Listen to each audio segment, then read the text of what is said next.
In the last video, we added an additional property and method to our child class. A child class may also override existing properties and methods, as long as the parent permits that change. This is part of the class scope.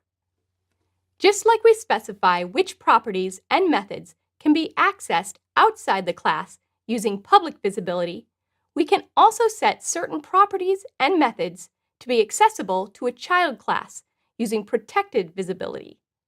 Let's take a closer look at the scope of the child and how we can override the parent. The major difference between a basic listing and a premium listing is the status.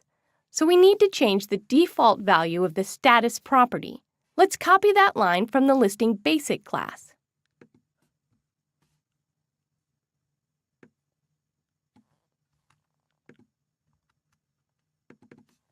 And change it to premium.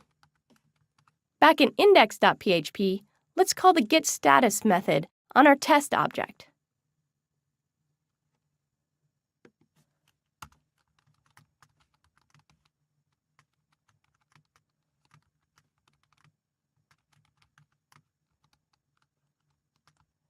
Now let's take a look in a browser.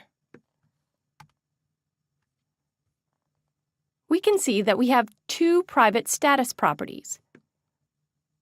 The first status property has a premiums value, and the second status property has a basic value.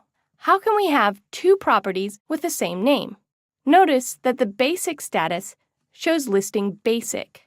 This is because the property is private. Listing premium doesn't know anything about the status property of the listing basic class, so it creates its own property. This can get really confusing really quickly. Also note that when I called the getStatus method, it pulled the status of the listing basic class. That's because getStatus is a method from the listing basic class, and as such, can access the private property of that class. If you don't want the child to access a property directly, you should continue to keep the visibility private. The properties that do not have a default value should remain private, giving access only through getters and setters.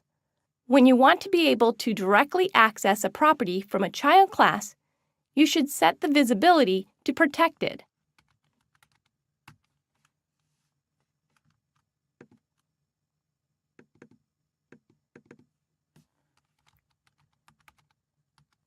This keeps the property protected from outside the class, just like private does, but it will allow a child class to access that property. Let's preview this again. Now we have a single status property, and it's set to premium.